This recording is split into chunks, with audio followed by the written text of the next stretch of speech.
जय हिंद साथियों। पिछली क्लास में अपने बात की थी राजस्थान अध्ययन की एक बुक, राजस्थान का स्वतंत्रता आंदोलन एवं शौर्य परंपरा, कक्षा 9th की थी और माध्यमिक शिक्षा बोर्ड अजमेर की वो बुक थी। उसमें अपने 1857 की क्रांति के प्रमुख आधार पढ़े थे भी। आधार किन कारणों पर क्रांति हुई, किस किस कारण, कौन कौन से कारण उस टाइम महत्वपूर्ण थे, जिसके कारण लोगों, जनता में, सामंतों में और सैनिकों में क्या हुआ, रोष या असंतोष उत्पन्न हुआ। उसी प्रकार आज पढ़ेंगे अलग अलग छावनियों में क्रांति की प्रक्रिया और कक्षा 9 के अनुसार। अगर बात करें 1857 की क्रांति की, तो 1857 की क्रांति के समय शासक कौन कौन से थे। अगर बात करें शासकों की, तो शासक पहले थे कोटा के शासक। कौन थे भाई? कोटा के राम सिंह थे। और कौन से थे? जयपुर के राम सिंह थे। और बूंदी के कौन से थे? राम सिंह। तो राम सिंह याद रखने ना, राम सिंह थे 3 रियासतों के शासक। एक तो कोटा, एक बूंदी और एक साथियों कौन सी है? एक है अपने जयपुर। तीनों के क्या थे? राम सिंह थे। जोधपुर के तख्त सिंह थे। भरतपुर के जसवंत सिंह थे। उदयपुर के अपने पढ़ा था स्वरूप सिंह थे। जयपुर के राम सिंह द्वितीय, सिरोही के शिव सिंह, सहसी सिरोही और सहसी शिव सिंह। धौलपुर के भगवंत सिंह। बीकानेर के कौन से थे? सरदार सिंह थे भी। करौली के कौन से थे? मदन पाल। टोंक रियासत के नवाब वजीरुद्दौला। और अलवर के कौन से थे? विनय सिंह। जैसलमेर के रणजीत सिंह। झालावाड़ के पृथ्वी सिंह। प्रतापगढ़ के दलपत सिंह। दलपत सिंह प्रतापगढ़ के वो ही शासक है जिसे डूंगरपुर का क्या बनाया गया था? गद्दी पर बिठाया गया था डूंगरपुर की। बांसवाड़ा के लक्ष्मण सिंह और डूंगरपुर के कौन से थे? उदय सिंह। ये 1857 की क्रांति के समय वहां के शासक थे साथियों। अब बात करते हैं, अब क्रांति हुई उस टाइम पॉलिटिकल एजेंट कौन कौन से थे? कोटा के कौन से थे? Major button. जोधपुर के मैकमोशन। भरतपुर के मोरिसन। जयपुर के ईडन। उदयपुर के सावर्स और सिरोही के जेडी होल। ये सारे क्या थे साथियों? ये सारे उस टाइम पॉलिटिकल एजेंट थे। अब बात करते हैं अपने शुरू कहां से? नसीराबाद की क्रांति से। राजस्थान में क्रांति का सूत्रपात कहां से हुआ? तो वो नसीराबाद से हुआ साथियों। अब बात करते हैं उस समय क्या थी नसीराबाद में 15वीं और 30वीं बंगाल नेटिव इन्फेंट्री, भारतीय तोपखाने के सैनिक टुकड़ी व पहली मुंबई लांस के सैनिक विद्यमान थे। मेरठ विद्रोह की सूचना से, मेरठ में जब विद्रोह हुआ उसकी सूचना से 15वीं नेटिव इन्फेंट्री के सैनिकों ने यह सोचा कि सारी कार्रवाई भारतीय सैनिकों को कुचलने के लिए की गई है तथा तोपें भी उनके विरुद्ध प्रयोग करने के लिए तैयार की गई है। उसमें विद्रोह की भावना जागृत हुई। कहने की बात यह है भी 15वीं नेटिव इन्फेंट्री थी, उसके विरुद्ध जो तोपें चलाई, तोपें नियुक्त की थी। और क्या है मुंबई लॉन्स के सैनिक बुलाए थे। किनके खिलाफ है? नसीराबाद के छावनी के सैनिकों के खिलाफ है। तो उनको लगा भी ये अंग्रेज हमारे विरुद्ध क्या कर रहे हैं? साजिश कर रहे हैं।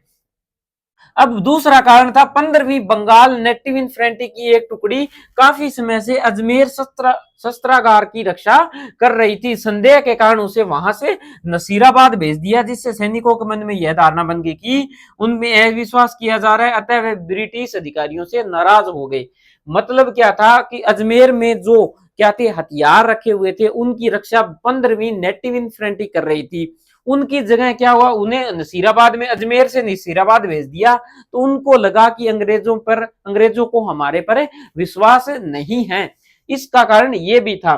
अब क्या था, उस दिनों बाजार और छावनियों में बंगाल व दिल्ली के संदेशवाहक साधु और फकीर के वेश में राजस्थान आए और चर्बी वाले कारतूसों के विरुद्ध प्रचार कर विद्रोह का संदेश प्रसारित किया। कहने की बात यह है कि चर्बी वाले कारतूस, मैंने कल भी बताया था, ये क्या थे? तात्कालीन कारण थे। चर्बी वाले कारतूसों में किसका मांस बताया गया? गाय व सुअर दोनों का मांस बताया गया। और ये दोनों कार्य अंग्रेज क्यों करना चाहते थे? भारतीय सैनिकों का धर्म भ्रष्ट करने के लिए, भारतीय सैनिकों का धर्म भ्रष्ट करने के लिए ऐसा उस समय सैनिकों ने सोचा। अब ये क्या, भारतीय सैनिकों ने सोचा कि अंग्रेज उन्हें धोखे से ईसाई बनाना चाहते हैं। उनकी धार्मिक भावना के कारण उत्तेजना फैल गई भी। भारतीय सैनिकों पर नियंत्रण रखने के लिए बाहर से यूरोपीय सेना और कुछ तोपें मंगवाई गई, यूरोपीय सेना और कुछ तोपें मंगवाई गई। इस तथ्य को भी गुप्त रखा गया। बाद में यह बात प्रकट हो गई तो सेना में उत्तेजना फैल गई। कहने की बात यह है भी बाहर से जो तोप और अंग्रेजी सेना बुलाई थी वो बात गुप्त रखी गई, बाद में वो प्रकट हो गई तो लोगों सैनिकों में क्या हुआ, अविश्वास उत्पन्न हो गया। अब क्या होता है, 28 मई 1857 को 15वीं बटालियन नेटिव इन्फेंट्री के सैनिकों ने तोपखाने पर अधिकार कर लिया। नेटिव इन्फेंट्री के सैनिकों ने तोपखाने पर अधिकार कर लिया। सारी छावनी में भगदड़ मच गई। अब क्या होता है, तारीख आती है 28 मई। 28 मई को क्या होता है, 28 मई को होता है क्रांति की शुरुआत। कौन करता है, 15वीं बटालियन नेटिव इन्फेंट्री करती है। कहां से, राजस्थान में 1857 की क्रांति की शुरुआत कहां से हुई, तो हुई नसीराबाद से। कब हुई, तो 28 मई को हुई। किसके द्वारा की गई, 15वीं बटालियन नेटिव इन्फेंट्री। 15वीं नेटिव इन्फेंट्री लिख लो आप, नेटिव इन्फेंट्री। अब बात करें, सैनिकों ने शस्त्रागार लूट लिए, वहां पर भगदड़ मच गई। अंग्रेज कप्तान अधिकारियों मेजर स्पॉटिसवुड व कर्नल न्यू बोरी की हत्या कर दी। कर्नल कौन था, स्पॉटिसवुड, मेजर स्पॉटिसवुड था, उसकी हत्या कर दी गई, मेजर स्पॉटिसवुड। और कर्नल कौन था, न्यूबेरी, कर्नल कौन था, न्यूबेरी, न्यूबेरी। अब क्या हुआ, न्यूबारी या न्यूबेरी, लेफ्टिनेंट लोक व कप्तान होर्डी घायल हो गए। लेफ्टिनेंट लोक व कप्तान होर्डी घायल हो गए। अंग्रेज अधिकारियों ने नसीराबाद से भागकर ब्यावर में शरण ली। अंग्रेज अधिकारियों ने नसीराबाद से भागकर कहां शरण ली, ब्यावर में। कहने की बात यह है, क्वेश्चन बन सकता है भी जो अंग्रेज अधिकारी नसीराबाद से भागे थे उनको कौन सी कहां शरण दी गई, तो ब्यावर में शरण दी गई। चर्च अधिकारियों के बंगलों में आग लगा दी गई, चर्च और अधिकारियों के बंगलों में आग लगा दी गई। खजानों की तिजोरियां तोड़ दी गई। इन विद्रोही सैनिकों ने क्या किया, 4 ब्रिटिश अधिकारियों के अलावा एक भी रक्त की बूंद नहीं बहाई। कहने की बात यह है साथियों, कहने की बात यह है भी एक भी रक्त की बूंद नहीं बहाई। 4 व्यक्तियों की को मौत के 2 को मौत के घाट उतार दिया और 2 को घायल कर दिया। मौत के घाट उतारा एक तो किसको, स्पॉटिसवुड, कर्नल न्यूबेरी को, और होर्डी व क्या, होर्डी को क्या कर दिया, घायल कर दिया, और लोक को भी घायल कर दिया। होर्डी व लोक को क्या कर दिया, होर्डी व लोक को घायल कर दिया। होर्डी लोक, होर्डी के लोक को घायल कर दिया। और स्पॉटिसवुड,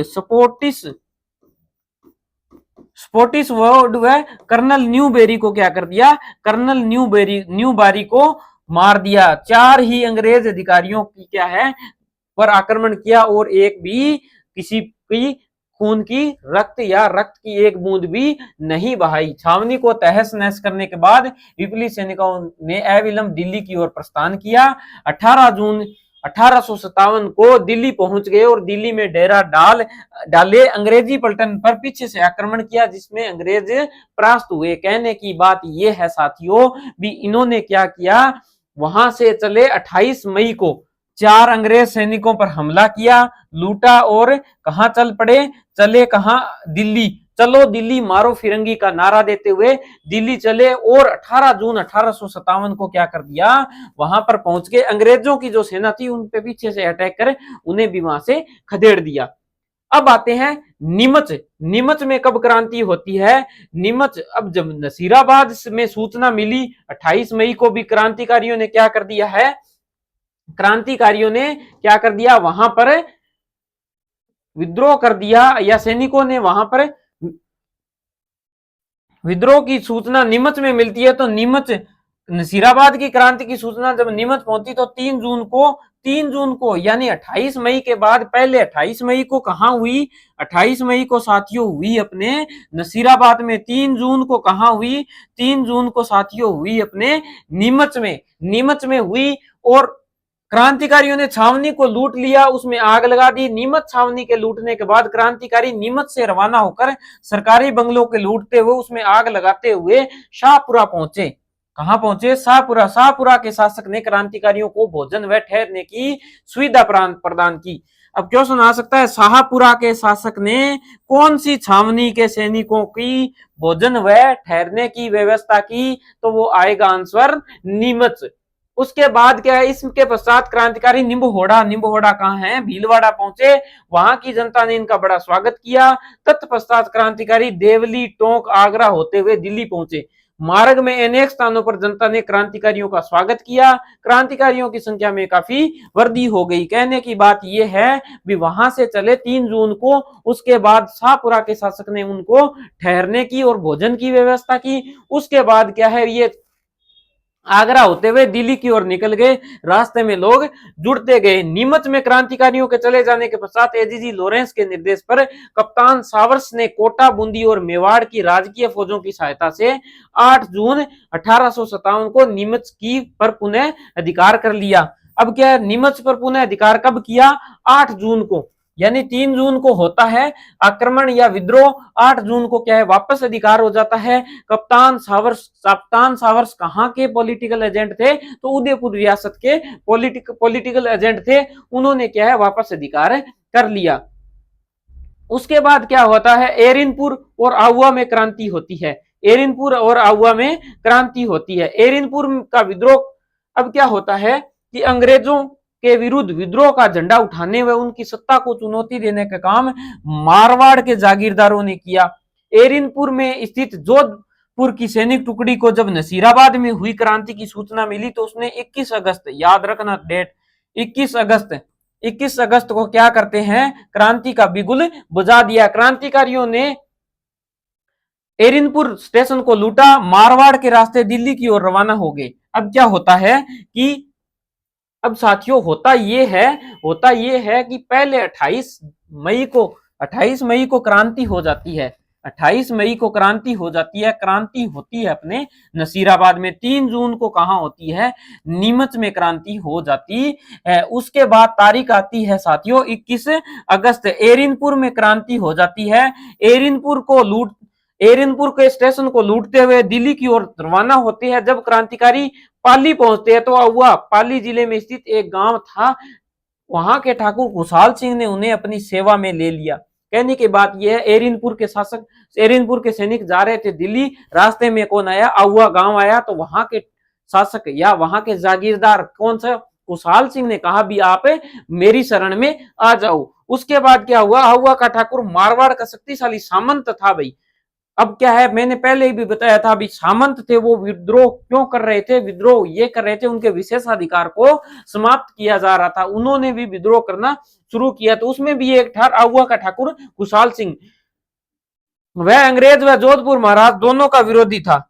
ऐसा कहा जाता है कि मेवाड़ और मारवाड़ अनेक सामंत अपनी सेनाएं लेकर खुशहाल सिंह की सहायता के लिए अहुआ आ गए। साथियों अब क्या होता है कि अनेक सैनिक आ गए और अनेक सामंत आ गए, और किसकी सहायता करने के लिए, खुशहाल सिंह की सहायता करने के लिए। अब क्या होता है, अब होता है जोधपुर के महाराज सिंघवी कुशल राज के नेतृत्व में एक फौज अंग्रेजों का दमन करने हेतु अहुआ भेजी। अब जोधपुर का महाराज किसके नेतृत्व में, सिंघवी कुशल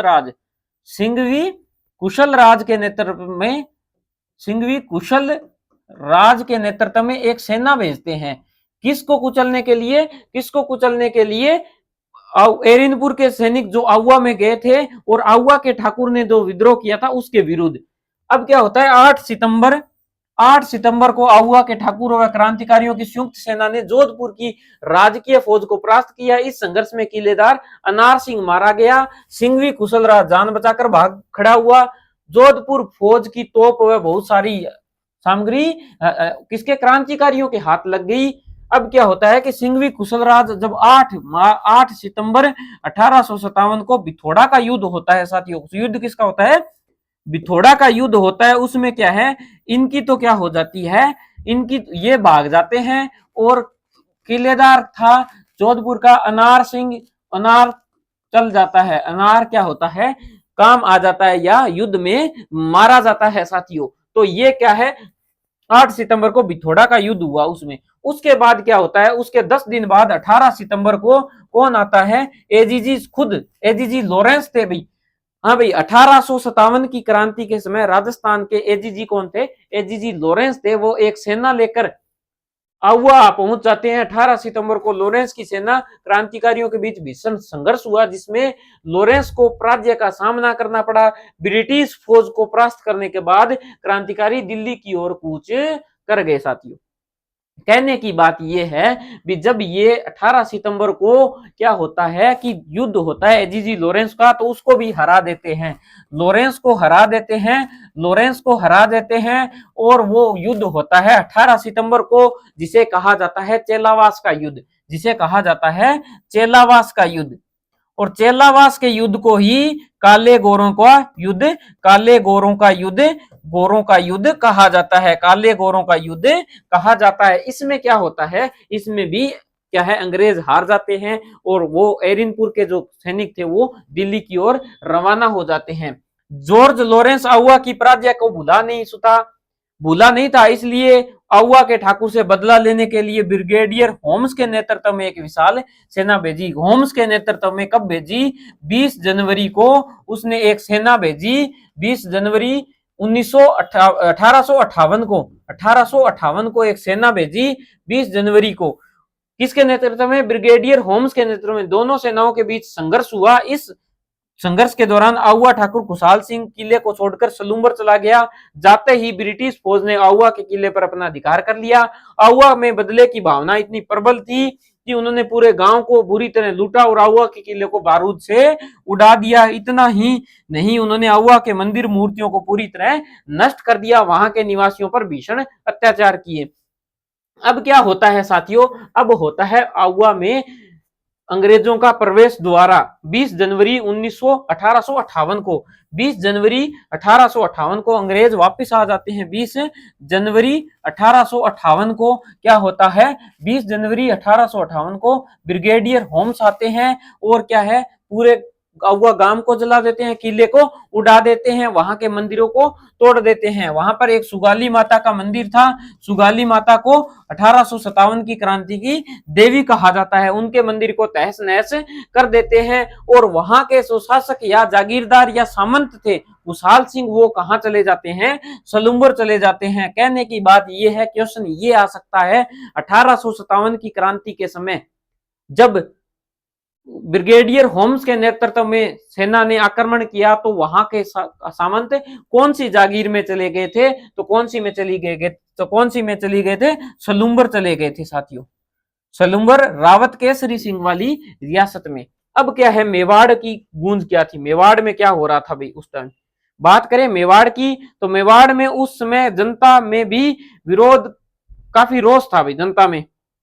मेवाड़ के अधिकांश सामंत ब्रिटिश सत्ता के विरोधी थे। नसीराबाद में हुई क्रांति की सूचना उदयपुर पहुंची, अतः मेवाड़ की फौज भी अंग्रेजों के विरुद्ध विद्रोह करने के लगभग तैयार थी भी मेवाड़ की सेना। किंतु मेवाड़ के महाराणा की सूझबूझ तथा कप्तान सावर्स कौन था? उसका पॉलिटिकल एजेंट था। पॉलिटिकल एजेंट कौन था? कप्तान सावर्स के कठोर रूख ने स्थिति को बिगड़ने से संभाल लिया। इस समय महाराणा व कंपनी की सरकार दोनों को ही मेवाड़ के सामंतों का से भय था, अतः दोनों एक दूसरे के सहयोग कर रहे थे। राजा को भय था भी सामंत उसे गद्दी से हटा सकते हैं, और अंग्रेजों को भय था भी कहीं विद्रोह ना हो जाए और हमें यहां से छोड़कर न जाना पड़े। दोनों को क्या था? डर था, इसलिए दोनों एक हो गए और क्या है, विद्रोह को दबा दिया साथियों। अब क्या है, एजीजी के निर्देश पर मेवाड़ के महाराणा स्वरूप सिंह ने 17 मई 1857 को सभी सामंतों को पत्र भेजकर कहा कि वे ब्रिटिश सैनिक कार्रवाइयों में सहयोग करें, पॉलिटिकल एजेंट कप्तान सावर्स के निर्देशों का पालन करें। अब क्या है, 27 मई को क्या होता है, एक पत्र जाता है महाराणा स्वरूप सिंह की तरफ से। किसको जाता है? प्रत्येक सामंत को जाता है भी आप क्या है, सैनिक जो विद्रोही है उनको घुसने न दें, अगर विद्रोह हो रहा है तो उसको कुचलने का प्रयास करें, और सावर्स जो निर्देश दे रहे हैं उसका पालन करें।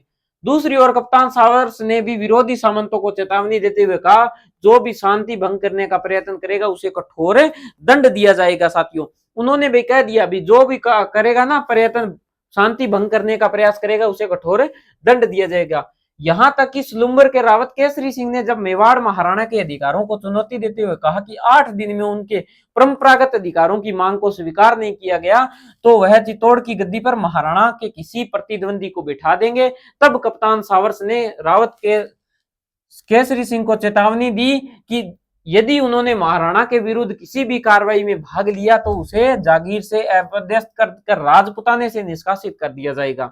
कप्तान सावर्स की इस धमकी से रावत केसरी सिंह शांत हो गए। सलुम्बर वही था साथियों जहां पर आउआ के ठाकुर कुशाल सिंह आए। उन्होंने कहा, महाराजा को पत्र लिखा और पत्र लिखकर कहा कि अगर 8 दिन, टाइम कितना दिया, 8 दिन में हमारे परंपरागत अधिकार अगर हमें वापस नहीं दिए जाते तो हम आपको गद्दी से हटा देंगे और किसी और को गद्दी पर बिठा देंगे। जब यह बात कप्तान सावर्स जो पॉलिटिकल एजेंट था, कहां का, उदयपुर का, उसको पता लगी तो उसने धमकाते हुए कहा कि आप चुप हो जाओ नहीं तो आपको कहां से, राजपुताने से निष्कासित कर देंगे। तब जाकर रावत केसरी सिंह शांत हो गए। कहने की बात यह है भी, अगर क्वेश्चन आ सकता है भी, किसने महाराणा स्वरूप सिंह को पत्र लिखकर कहा कि हमें 8 दिन में परंपरागत अधिकार दो नहीं तो आपको गद्दी से हटा दिया जाएगा, तो सलुम्बर के सामंत थे रावत केसरी सिंह। साथियों, ये अब होता है कोटा में क्या हो चल रहा था भाई, कोटा में अब क्या होता है, अपने पढ़ा था 28 मई को कहां होती है क्रांति, 28 मई को होती है साथियों नसीराबाद। 3 जून को कहां होती है, नीमच। 21 अगस्त को एरिनपुर। अब चलते हैं कोटा में। राजस्थान के राज्यों में हुई 1857 की क्रांति में कोटा का महत्वपूर्ण स्थान था। कोटा में विद्रोह का मुख्य कारण था पॉलिटिकल एजेंट मेजर बर्टन ने कोटा महाराव को यह सलाह दी कि कुछ अफसर वफादार नहीं है, उनका रवैया अंग्रेज विरोधी है, अतः वे ऐसे अफसरों को पदच्युत कर अंग्रेज अधिकारियों को सौंप दे जिससे उन्हें उचित दंड दिया जा सके। मेजर बर्टन कहां का पॉलिटिकल एजेंट था, कोटा का था। उसने महाराज को कहा, महाराज आप एक काम करो, जो आपके कुछ अधिकारी है वो अंग्रेज विरोधी भावना रखते हैं, इसलिए उनको हमें सौंप दो और अपने राज्य से क्या कर दो, राज्य में जो सेवा करे उसे बर्खास्त कर दो। ये बात क्या होती है, पता चल जाती है किसको, उनको जो अंग्रेज विरोधी कर्मचारी थे। मेजर बर्टन ने जिस अफसरों को सौंपने की मांग की थी उसमें जयदयाल, रतनलाल और जियालाल। क्वेश्चन क्या आ सकता है, जयदयाल, रतनलाल और जियालाल, जयदयाल, रतनलाल और जियालाल का संबंध है। जयदयाल, रतनलाल व जियालाल का संबंध है। तो इसका संबंध है साथियों 1857 की क्रांति में कोटा रियासत से। मेजर बर्टन द्वारा महाराव को सलाह दी गई थी, वह किसी प्रकार महाराव की फौज व फौज के अधिकारियों में प्रकट हो गई। फलस्वरूप क्या होता है, फौज के सभी सिपाही क्रोध से पागल हो उठे। उन्होंने मेजर बर्टन से बदला लेने का निश्चय किया। 15 अक्टूबर को क्या होता है, कोटा के सैनिकों ने क्रांति का बिगुल बजा दिया। अब आती है तारीख 15 अक्टूबर 1857। उसमें क्या होता है, उस दिन क्रांति का बिगुल बज जाता है क्योंकि मेजर बर्टन ने रतनलाल, जियालाल और जयदयाल को अपदस्थ करने की बात कही थी। वो क्या हो जाती है, बात लीक हो जाती है और मेजर बर्टन की हत्या कर दी जाती है। अब क्या होता है, कोटा के सैनिकों ने क्रांतिकारियों के साथ रेजिडेंस को घेर लिया, उसमें आग लगा दी। क्रांतिकारियों ने मेजर बर्टन व उसके दोनों पुत्रों की हत्या कर दी। मेजर बर्टन व उनके दोनों पुत्रों की हत्या कर दी। क्रांतिकारियों ने शहर में जुलूस निकाला, महारावल को घेर लिया। महारावल को कैद कर लिया। भी कोटा के महारावल कौन थे, राम सिंह को कैद कर लिया। राम सिंह को कैद कर क्या कहा, उनको एक संधि पत्र पर हस्ताक्षर करने के लिए विवश किया जिसमें 9 शर्तें थी। क्वेश्चन आ सकता है, कोटा के महारावल से कोटा के विद्रोहियों ने एक संधि की, उसमें कितनी शर्तें थी, तो शर्तें थी साथियों 9 शर्तें थी।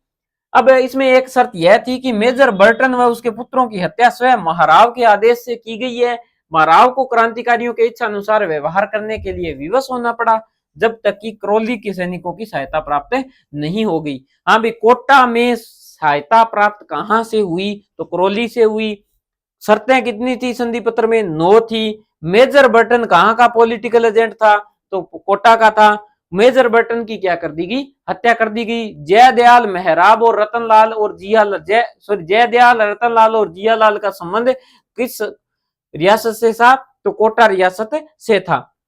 अब क्या होता है, क्रांतिकारियों को कोटा शहर पर लगभग 6 माह तक अधिकार रहा। उन्होंने सरकारी गोदामों बंगलों, दुकानों, शस्त्रों, भंडारों आदि को लूटा, उसमें आग लगा दी, जिससे जिले के विभिन्न कोषागारों को भी लूटा। ऐसा लगता है कि क्रांतिकारियों को कोटा रियासत के अधिकांश अधिकारियों का सहयोग प्राप्त हो गया। क्रांतिकारियों ने शहर में लूट मार और अत्याचार कर नगर के लोगों में भीषण आतंक पैदा कर दिया। अब कहने की बात यह है भी क्रांतिकारियों ने क्या किया, क्रांतिकारियों ने शहर को लूटा और अंग्रेजों के जो भी क्या थे गोदाम वगैरह सब थे, कोषागार सबको लूट लिया। कहते हैं उसमें कुछ अधिकारियों का भी सहयोग था। क्रांतिकारियों ने शहर में लूटमार व अत्याचार कर नगर के लोगों में भीषण आतंक पैदा कर दिया। यह स्थिति तब तक बनी रही जब मेजर एच.सी. रॉबर्ट, कब कौन, मेजर एच.सी. रॉबर्ट नसीराबाद से 5500 सैनिक लेकर 22 मार्च 1858 को चंबल के किनारे पहुंचा। एच.सी. रॉबर्ट, एच.सी. रॉबर्ट कहां पहुंचा, एच.सी. रॉबर्ट्स कहां पहुंचा, नसीराबाद से सैनिक लेकर कोटा पहुंचा और चंबल नदी के किनारे पहुंचा और धुआंधार गोले बरसाए कोटा से। तो अब क्या हुआ, क्रांतिकारी भाग उठे और कोटा शहर से भागने पर विवश हो गए। तब जाकर कोटा को क्रांतिकारियों के नियंत्रण से मुक्त करवाया जा सका। क्रांतिकारी नेताओं और तथा विद्रोही सैनिकों का अमानुषिक दंड और जयदयाल को गिरफ्तार कर तोप से उड़ा दिया। वहां के जो थे ना क्रांतिकारी, उनको क्या है दंड दिया गया और जयदयाल को क्या किया गया, तोप के आगे बांधकर उसको गोले से उड़ा दिया गया। अब आता है अन्य राज्यों में क्रांति की गूंज। अब अपने 4 तारीख महत्वपूर्ण देखते हैं। 28 मई नसीराबाद, 3 जून नीमच, उसके बाद 21 अगस्त एरिनपुर और 15 अक्टूबर कहां, कोटा में। ये 4 तारीख आपको घोट लेनी है, याद कर लेनी है, महत्वपूर्ण तारीख है साथियों। अब क्या होता है, राजस्थान में 1857 की क्रांति केवल मारवाड़, मेवाड़, कोटा तक सीमित नहीं थी, अपितु इसकी गूंज राजस्थान के अन्य राज्यों में भी सुनाई दी। उदयपुर जो आगरा व मथुरा के काफी निकट था, क्रांति के समय अशांत रहा। भरतपुर जो आगरा व मथुरा के काफी निकट था, क्रांति के समय अशांत रहा। मथुरा के विद्रोही हो जाने के बाद भरतपुर सेना में उत्तेजना फैल गई। भरतपुर की सेना ने भी क्रांति का बिगुल बजा दिया साथियों। किससे प्रेरित होकर भरतपुर की सेना ने क्रांति का बिगुल बजाया, तो किससे प्रेरित होकर, तो वो प्रेरित हुए थे मथुरा से। भरतपुर के महाराजा ने वहां के पॉलिटिकल एजेंट कौन था साथियों, पॉलिटिकल एजेंट था मॉरिसन को भरतपुर छोड़कर जाने की सलाह दी, क्योंकि महाराज को आशंका थी कि उनकी उपस्थिति से नीमच से जो क्रांतिकारी आ रहे थे, नीमच में क्रांति हुई 3 जून को साथियों, वहां से जो क्रांतिकारी आ रहे थे वो कहीं उनको भरतपुर पर आक्रमण ना कर दे। महाराज की सलाह छोड़कर मेजर मॉरिसन कहां का पॉलिटिकल एजेंट था, भरतपुर का, वो छोड़कर चला गया। क्रांति की अवधि में भरतपुर रियासत की स्थिति बड़ी विषम थी। क्रांतिकारी सैनिकों की अनेक टुकड़ियां भरतपुर से सीमा से होकर गुजरी। क्रांतिकारी टुकड़ियां जो, अब बात करें दिल्ली, अगर राजस्थान में अजमेर से दिल्ली जाना है तो वहां से भरतपुर से होकर गुजरना पड़ेगा, तो वहां से गुजरी। भरतपुर की गुजर में मेवाती जनता भी क्रांति में पीछे नहीं रही, उसने खुलकर क्रांति में भाग लिया। जब पड़ोसी आगरा जिले में अंग्रेजों की शक्ति वहां के लाल किले की चीवारदारी से सीमित हो गई, तो भरतपुर की जनता के मन में यह विश्वास भर गया कि अब भारत में ब्रिटिश सत्ता समाप्त होने जा रही है। अब क्या होता है, आगरा के लाल किले में बंद हो जाते हैं अंग्रेज, तो भरतपुर की सेना सोचती है साथियों भी अब तो अंग्रेज अपना बिस्तरा बांध कर जाने वाले हैं। अलवर भी दिल्ली के अंग्रेज अधिकारियों के आ जाने के कारण क्रांतिकारी विरोधियां पनपने लगी। अलवर रियासत के गांव में गुजरों ने अपने पड़ोसी राज्य भरतपुर की भांति ब्रिटिश विरोधी भावना का खुलकर प्रदर्शन किया। अपनी क्रांतिकारी गतिविधियों में शासकों को काफी परेशान किया। भरतपुर में यहाँ पर एक जाति है जो मुख्य रूप से है गुर्जर जाति। गुर्जर जाति क्या है, विद्रोह का में महत्वपूर्ण योगदान देती है साथियों। अब बात करें धौलपुर रियासत में भी वीर उपद्रव हुए। अक्टूबर 1857 ईस्वी के प्रारंभ में ग्वालियर और इंदौर के क्रांतिकारियों की संयुक्त सेना धौलपुर में प्रविष्ट हो गई। क्रांतिकारियों के प्रति सहानुभूति के कारण धौलपुर रियासत की सेना व अनेक अधिकारी राजा का साथ छोड़कर क्रांतिकारियों से मिले। उससे धौलपुर की सत्ता खतरे में पड़ गई साथियों। क्या हो गया, वहां धौलपुर रियासत की सेना व अनेक अधिकारी राजा का साथ छोड़कर क्रांतिकारियों के साथ हो गए, जिससे धौलपुर की क्या होगी, सत्ता खतरे में पड़ गई। धौलपुर में खूब लूटमार की उन्होंने वहां के राजा को घेरकर जान से मारने की धमकी दी। विवश होकर राजा को क्रांतिकारियों की मांगे स्वीकार करनी पड़ी। धौलपुर इन क्रांतिकारियों में राव रामचंद्र व हीरालाल के नेतृत्व में राव रामचंद्र व हीरालाल का नेतृत्व किस रियासत को मिला 1857 की क्रांति के दौरान? तो मिला तो किसको मिला? किसको मिला? धौलपुर रियासत को या धौलपुर के विद्रोहियों को के नेतृत्व में राजा की अधिकांश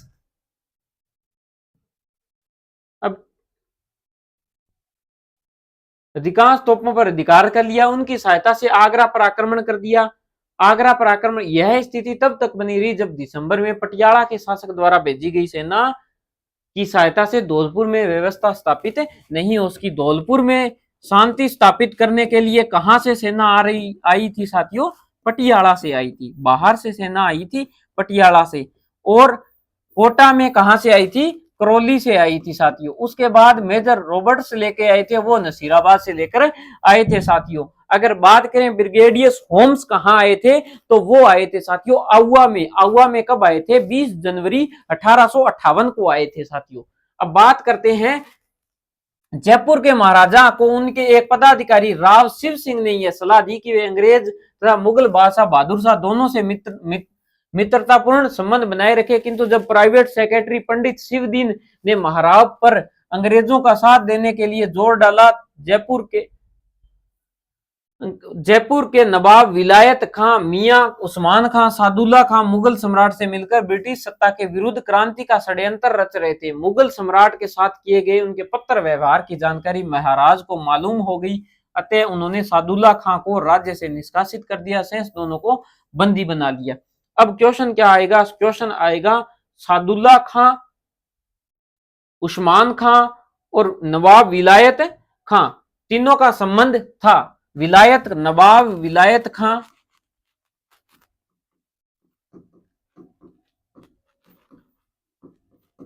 उस्मान खां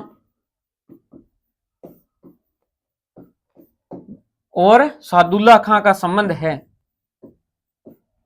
किससे है भाई? तो इनका संबंध जयपुर रियासत से था। उसमें से किसको? सादुल्ला खां को मार दिया गया, दोनों को बंदी बना लिया गया। टोंक में भी नवाब की सेना ने मीर आलम खां के नेतृत्व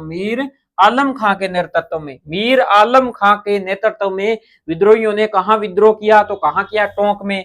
टोंक का नवाब अंग्रेजों के साथ था, मगर नवाब की सेना ने नीमच की क्रांतिकारियों को टोंक आने के लिए निमंत्रित किया। नीमच, जब 3 जून को क्रांति हुई नीमच में, तो टोंक के क्रांतिकारियों ने कहा भी आप टोंक आओ। उन टोंक आने पर निमंत्रण किया। उनकी सहायता से नवाब के किले को घेर लिया। नवाब ने सैनिकों को डराने धमकाने पर भरपूर प्रयास किया, किंतु वह सफल नहीं हो। हाँ भी, कहां के नवाब को नीमच के क्रांतिकारियों ने घेरने में सहायता की? तो कहां के की थी? टोंक के की थी सर। अब बात करते हैं सलूम्बर और कोठारिया का योगदान क्या था। आउवा के ठाकुर खुशहाल सिंह की प्रेरणा लेकर मेवाड़ के 2 प्रमुख सामंत थे। सलूम्बर के रावत केसरी सिंह। सलूम्बर का कौन था? सलूम्बर का था रावत केसरी सिंह। और जोध सिंह नहीं, अभी जोध सिंह। सलूम्बर का तो साथियों, सलूम्बर का था कौन? सलूम्बर का रावत केसरी सिंह। और उसके बाद बात करें अगर कोठारिया का कौन था? जोध सिंह। कोठारिया का जोध सिंह था साथियों, जोध सिंह। कोठारिया के जोध सिंह ने 1857 की क्रांति में स्वतंत्रता संग्राम में अपूर्व योगदान दिया। यह सही है कि मारवाड़ के सामंतों की भांति मेवाड़ के सामंतों ने खुलकर क्रांति में भाग नहीं दिया, किंतु अंग्रेजों का विद्रोह करने वाले क्रांतिकारी नेताओं और ब्रिटिश सत्ता के विरोधी जागीरदारों को सलूम्बर व कोठारिया के रावतों ने अपने यहाँ शरण दी। उनको क्रांतिकारियों के परिवारों को भी आश्रय दिया। उन्होंने विद्रोह तो नहीं किया, लेकिन आश्रय और सहायता जरूर की साथियों। सलूम्बर के रावत केसरी सिंह ने आसपास के जागीरदारों को साथ लेकर आउवा के ठाकुर स्वतंत्रता पूर्वक यज्ञ में भरपूर सहयोग किया। उदयपुर के महाराणा ने कंपनी सरकार के साथ जो संधि की, केसरी सिंह ने उनका खुलकर विरोध किया। एजीजी लॉरेंस ने केसरी सिंह को ब्रिटिश विरोधी गतिविधियों का ब्रिटिश विरोधियों को देखकर महाराणा उदयपुर पर दबाव डाला कि वे उसके विरुद्ध कार्रवाई करें, किंतु महाराणा उसके विरुद्ध कार्रवाई करने का साहस नहीं जुटा सके। अब क्या होता है, एजीजी को पता चलता है वो अंग्रेज विरोधी भावनाएं रखते हैं, तो उन्होंने महाराजा को कहा, महाराणा स्वरूप सिंह को कहा कि आप उसके विरुद्ध कार्रवाई कीजिए। तो उनमें स्वरूप सिंह में इतनी हिम्मत नहीं थी भी उनके विरुद्ध कार्रवाई कर सके। अंग्रेजों द्वारा आउवा गांव को तहस नहस कर दिया गया। आउवा के ठाकुर कुशाल सिंह निरही अवस्था में इधर उधर भटक रहे थे। तब कोठारिया के रावत जो सिंह ने उनको गले लगाया। उन्होंने कोठारिया के पेशवा नाना साहब और उनके परिवार को भी शरण दी, जब सब प्रकार के सुख सुविधा उपलब्ध करवाई। इस प्रकार ब्रिटिश सत्ता का विरोध व भावी परिणामों की चिंता न करते हुए सलूम्बर व कोठारिया के ने अपूर्व योगदान दिया। अब क्या होता है, अगस्त 1858 में समस्त भारत में विद्रोह कुचल दिया जाता है। नवंबर 1858 में ईस्ट इंडिया कंपनी के ने भारत में ईस्ट इंडिया कंपनी ने किसको सौंप दिया, ब्रिटिश की महारानी को क्या सौंप दिया, नवंबर 1858 में भारत का ताज सौंप दिया। ब्रिटिश की महारानी विक्टोरिया की ओर से भारत के सभी नरेशों के अधिकारियों व विशेषाधिकारियों सभी नरेशों के अधिकारों व विशेषाधिकारों को सुरक्षित रखने का आश्वासन दिया गया। उदयपुर महाराणा ने इनका स्वागत किया, अंग्रेजों के सम्मान में भव्य दावत दी। कहने की बात यह है भी, जब ईस्ट इंडिया कंपनी का शासन समाप्त हो गया और विक्टोरिया का शासन शुरू हो गया, तो विक्टोरिया ने कहा भी जो क्या है राजा और सामंत है, हम उनके क्या है अधिकारों और विशेषाधिकारों का सम्मान करेंगे, इस बात की रक्षा करेंगे कि वो क्या है राजा है तो अपने राज्य को चलाएं। इस बात का क्या है उदयपुर महाराणा ने, जो स्वरूप सिंह थे, उन्होंने क्या किया, भव्य स्वागत किया भी। ये तो क्या है काबिले तारीफ बात कह दी महारानी ने। अब क्या होता है, यद्यपि राजस्थान में प्रथम स्वतंत्रता संग्राम असफल रहा, किंतु विप्लव के बाद अंग्रेज राजस्थान के परंपरागत ढांचे का स्वरूप बदलने लगा। आधुनिक शिक्षा का प्रचार हुआ, नए मध्यम वर्ग का जन्म हुआ, प्रशासनिक सेवा में जनसाधारण की नियुक्ति हुई, वैश्य समुदाय में सहयोग लिया जाने लगा, इन्हें महत्वपूर्ण विभिन्न प्रकार के संरक्षण देना, इस तरह की कार्य होने लगे, जिससे राजपूतों का महत्व कम होता गया। राजस्थान के नरेश अब जागीरदार, अब अंग्रेजों पर पूरी तरह से निर्भर हो गए थे साथियों। अब क्या होता है, इस क्रांति से होता है बदलाव की देखा जाए तो क्या होता है, आधुनिक शिक्षा का प्रसार होता है, मध्यम वर्ग का जन्म होता है, प्रशासनिक सेवाओं में जनसाधारण की नियुक्तियां हो जाती है। अब बात करेंगे 1857 की क्रांति की असफलता के कारण क्या थे। कारण में पहला कारण बात करें तो राजस्थान के राजाओं के अंग्रेजों के प्रति झुकने की प्रवृत्ति का परिचय दिया। जयपुर, अलवर, भरतपुर, धौलपुर, करौली, सिरोही, टोंक, बीकानेर, डूंगरपुर, बांसवाड़ा, प्रतापगढ़ के शासकों ने विप्लव की आंधी रोकने के लिए ब्रिटिश सत्ता के सहयोग दिया। अब कहने की बात यह है सीधी सीधी क्या है, राजा जो आप देख रहे थे स्वरूप सिंह, महाराणा स्वरूप सिंह कहाँ के शासक थे, महाराणा स्वरूप सिंह उदयपुर के शासक थे। उन्होंने खुलकर अंग्रेजों का क्या है सहयोग किया। उसके बाद सरदार सिंह बीकानेर के शासक थे, उन्होंने भी सहयोग किया। उसके बाद अपने देखते हैं जयपुर के राम सिंह, उन्होंने भी खुलकर क्या है अंग्रेजों का सहयोग किया साथियों। अब क्या होता है, 1857 की क्रांति असफल क्यों हो जाती है, राजस्थान के राजाओं को आपको पता ही है। उसके बाद देखते हैं राजस्थान के विद्रोही में आपसी एकता व संपर्क का अभाव था। अब देखो 28 मई को क्रांति हो रही है नसीराबाद में, उसके बाद 3 जून को नीमच में हो रही है, उसके बाद क्या होता है, उसके बाद 21 अगस्त को कहा एरिनपुर में हो रही है, उसके बाद 15 अक्टूबर में कोटा में हो रही है। इस प्रकार क्या है अलग अलग जगह अलग अलग दिन क्रांति हुई। अगर यही क्रांति एक दिन हो जाती तो क्या होता कि विद्रोह सारे जगह विद्रोह एक ही दिन होता तो क्या होता, परिणाम कुछ अलग निकलता। तो क्रांतिकारियों ने अलग अलग दिन क्रांति की थी। अब मारवाड़, मेवाड़, जयपुर आदि नरेशों ने तात्या टोपे को किसी प्रकार से सहयोग नहीं दिया। भी तात्या टोपे जो 1857 की क्रांति में महत्वपूर्ण भूमिका निभा रहे थे, उनको क्या किया, उनको किसी ने सहयोग नहीं दिया।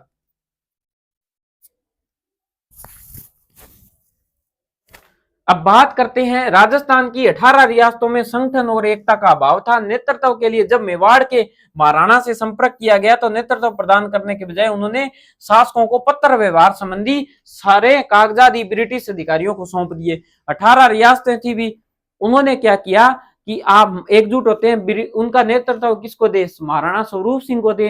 तो महाराणा स्वरूप सिंह ने जो पत्र आए नेतृत्व करने के लिए, उनके पास जो पत्र आए भी आप हमारा नेतृत्व करो, वो कागज उठा के किसको दे दिए, अंग्रेजों को दे दिए भी। इससे क्या हुआ, इससे अंग्रेजों को सभी बात पता चल गई। अब राजस्थान में अनेक देशी रियासतों में बटा हुआ था, इस कारण क्रांतिकारियों का कोई केंद्रीय संगठन नहीं था, जिसमें नेतृत्व का सर्वथा अभाव था। क्रांतिकारियों के बीच आपस में संपर्क भी नहीं था। त्याग बलिदान की भावना तो थी, किंतु न तो अंग्रेजों जैसा रण कौशल था, न ही अंग्रेजों का समान प्रशिक्षित थे। इसके अतिरिक्त क्रांतिकारियों में धन, रसद और हथियार की कमी थी। कहने की बात है, धन कम था, हथियार कम थे, रसद कम था। पहला सफलता का कारण था भी राजा क्या थे, राजाओं की प्रवृत्ति अंग्रेजों को सहयोग करने वाली थी। दूसरी बात क्या थी, एक आपस में एकता का भाव था, एक दिन क्रांति कर नहीं पाए। उसके बाद क्या था, तात्या टोपे को किसी ने क्या नहीं दिया, शरण नहीं दी, सहयोग नहीं किया। और क्या था, महाराणा स्वरूप सिंह को नेतृत्व के लिए जब कहा तो उन्होंने अंग्रेजों को क्या है, कागजात सौंप दिए। और उसके बाद देखें तो कोई केंद्रीय संगठन नहीं था, जिससे क्या है, सारे संचार के माध्यम संचार क्या हो सके, वो सभी के पास पहुंच सके, और क्या है, कुछ योजनाएं बनाई जा सके। अंग्रेजों ने अपने क्षेत्रों में हुई क्रांति का दमन करते हुए जून 1858 तक उत्तर भारत पर अधिकांश भागों में पुनः अपना नियंत्रण कर लिया। इस कारण उन्होंने राजस्थान में हुई क्रांति के दमन में पूरी शक्ति लगा दी भी। 1857 की क्रांति की असफलता के कारण पड़ते हैं, तो क्या है, असफलता के कारण पड़ते हैं। तो पहला कारण था, क्या था, शासकों की अंग्रेजों के साथ सहयोग, शासकों का अंग्रेजों को सहयोग, ठीक है। दूसरा था आपसी संपर्क का अभाव, एक था साथियों कि आपसी संपर्क का अभाव था। एक था साथियों, एक महत्वपूर्ण था कि नेतृत्व पत्र अंग्रेजों को सौंपना, जैसे महाराणा स्वरूप सिंह को सौंपे थे ना। और चौथा था तात्या टोपे को क्या था, तात्या टोपे को क्या है, सहयोग न मिलना, तात्या टोपे को सहयोग न मिलना। और एक था केंद्रीय संगठन का अभाव, ये महत्वपूर्ण क्या थे साथियों, कारण थे 1857 की क्रांति का असफल होने के पीछे। अब बात करें 1857 की क्रांति की असफलता के परिणाम क्या निकले। अब क्या होता है, सन 1857 की क्रांति में असफल होने से क्या होता है, राजस्थान की रियासतें ब्रिटिश संरक्षण में चली गई। ब्रिटिश सम्राट ने अंग्रेजों राजस्थान की सभी रियासतों में कंपनी द्वारा की गई संधियां जारी रखी। ब्रिटिश जो पहले ईस्ट इंडिया कंपनी के अधीन थी, जो रियासतें वो ब्रिटिश सरकार के अधीन चली गई, और वो क्या है, शर्तें और संधि वो ही चलती रही जो 1818 में कल अपने पढ़ी थी। उसके बाद बात करें तो क्या होता है कि राजस्थान की जनता अब गुलामी का दोहरा अंकुश राजस्थान की जनता पर दोहरा अंकुश हो गया गुलामी का। एक तो रियासती राजाओं के अधीन थे, दूसरे अंग्रेजों पर उनका नियंत्रण हो गया। परिणाम स्वरूप यह निश्चित हो गया कि निकट भविष्य में राजस्थान में स्वतंत्रता आंदोलन का भविष्य नहीं है। अंग्रेजी शिक्षा का प्रचार प्रसार के कारण अंग्रेजों ने क्या है, शिक्षा का प्रचार प्रसार किया। उससे क्या हुआ, सर्वधर्म स्वदेशी भाषा के फलस्वरूप लोगों में क्रांति की भावना पुनः पल्लवित हुई। इस भावना का बल प्रदान करने वाले अर्जुनलाल सेठी, केसरी सिंह बारट, गोपाल सिंह करवा आदि अग्रणी माने जाते हैं। क्रांति असफलता ने भावी संगठित आंदोलन की भूमिका तैयार की। कह सकते हैं भी पूर्ण रूप से असफल नहीं हुई क्रांति, लोगों में क्या है, जन जागृति की भावना पैदा कर दी। उससे क्या है, कुछ क्रांतिकारी पैदा हो गए।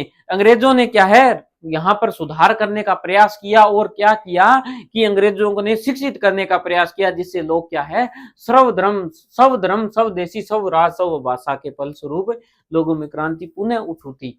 ठीक है साथियों, तो कह सकते हैं 1857 की क्रांति पूर्ण रूप से असफल नहीं हुई। ये थी अपने 1857 की क्रांति साथियों। अगले चैप्टर में पढ़ेंगे अपने राजस्थान के क्रांतिकारी, वो भी किससे, कक्षा नाइन्थ की बुक राजस्थान अध्ययन वाली, जिसमें भारत का क्या है, राजस्थान का क्या है, राजस्थान का स्वतंत्रता आंदोलन व शौर्य परंपरा, इस बुक से अपन पढ़ेंगे नेक्स्ट चैप्टर।